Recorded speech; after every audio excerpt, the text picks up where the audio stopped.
उस समय का सीन उपस्थित किया है कवि ने, जब राम वन से लौट करके आए हैं। भरत की क्या स्थिति थी उस समय। भरत ने राज्य का सुख इस प्रकार से नहीं भोगा जैसे एक राजा भोगता है, क्योंकि वो जानता है कि मेरे बड़े भाई राम ही राज्य के अधिकारी हैं, क्योंकि कुल की परंपरा के अनुसार राजा का बड़ा बेटा ही राजा बनता है। मैं राजा बनने के योग्य नहीं हूं, ये राज्य राम का है। उस राम के राज्य की रक्षा में वो नंदी ग्राम में जाकर के तपस्वियों के वेश में ही रहता है, जैसे राम रहते हैं उसी प्रकार धरती पर सोता है, क्योंकि राम भी धरती पर सोते हैं। यह था भ्रातृभाव। भरत उस समय सारी स्थिति देख करके आया था, जब राम को मनाने के लिए, वापस बुलाने के लिए वन में गया था।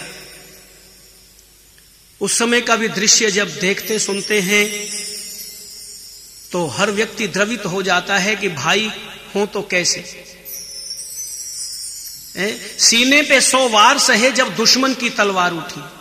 जरा आज की स्थिति सोचिए। सीने पे 100 वार सहे जब दुश्मन की तलवार उठी, हिम्मत तो उस दिन टूट गई जब आंगन में दीवार उठी। आजकल जब भाइयों भाइयों के बीच में झगड़ा होता है बाप की संपत्ति पर, उस समय की स्थिति बड़ी नाजुक होती है, मुकदमेबाजी होती है, कत्लेआम हो जाता है। हमारे एक उपदेशक ट्रेन में सफर कर रहे थे, एक सज्जन उनके सामने बैठे, राम नाम का दुपट्टा गले में डाल रखा और एक पुस्तक पढ़ते हुए जा रहे हैं। थोड़ी देर में क्या देखा हमारे उन उपदेशक महोदय ने कि वो जो सज्जन पुस्तक पढ़ रहे हैं उनके आंखों में आंसू। वो उपदेशक पूछने लगे, भाई साहब क्या बात है? कहने लगा, एक ऐसा प्रसंग है कि जिसको पढ़ करके सुन करके सबकी आंखों में आंसू होते ही। ये भरत और राम का जो मिलाप का प्रसंग है वो मैं पढ़ रहा था, आंखों में आंसू आ गए। वो पूछने लगे, कहां तक जाओगे? बोले, मैं इलाहाबाद जाऊंगा। उत्तर प्रदेश में इलाहाबाद एक त्रिवेणी संगम तीर्थ भी है और हाई कोर्ट भी उत्तर प्रदेश का वही है। तो हमारे वो उपदेशक महोदय तो कहने लगे, क्या त्रिवेणी में स्नान करने जा रहे हो? बोले, नहीं, त्रिवेणी में स्नान करने नहीं जा रहा हूं, हाई कोर्ट में मुकदमे की तारीख है, छोटे भाई के साथ मुकदमा चल रहा है। लोअर कोर्ट से तो मैं हार गया था, हाई कोर्ट में अपील की है। खेत की मेंढ के ऊपर झगड़ा है, वहां जा रहा हूं, आज तारीख है।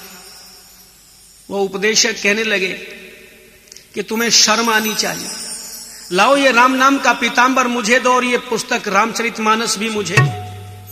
आगे बरेली रेलवे स्टेशन आने वाला है, वहां पर गीता प्रेस गोरखपुर का बुक स्टॉल है, वहां से तुम्हें रामायण की बदले में महाभारत के पुस्तक खरीद करके दूंगा। तुझे शर्म नहीं आती? रामचरितमानस को पढ़ करके भरत और राम के उस प्रसंग को पढ़ रहा है और मुकदमे के लिए भाई से तारीख पर इलाहाबाद तक जा रहा है। शर्म आई उसे। अगले स्टेशन पर ही उतर के वापिस हो गया और भाई से जाकर के बोला, भाई मेरी आज आंखें खुल गई हैं। अरे राम ने तो अपने भाई के लिए संपूर्ण राज्य ठुकरा दिया था और मैं इतना मूर्ख हूं कि अपने छोटे भाई के लिए खेत की मेंढ पर झगड़ा कर रहा हूं। भाई ये जो बाकी खेत मेरा है ना, इसको भी तू अपना ही समझ। तो छोटे भाई के भी आंखों में आंसू आ गए और कहने लगा, भैया सचमुच हमें राम और भरत की तरह से जीवन बिताना चाहिए था। मैं भी परेशान और तुम भी परेशान थे, दोनों गले मिले। और जब भरत और राम को मिलते हुए देखते हैं, वहां भी तो एक ऐसी स्थिति उत्पन्न हुई थी। यदि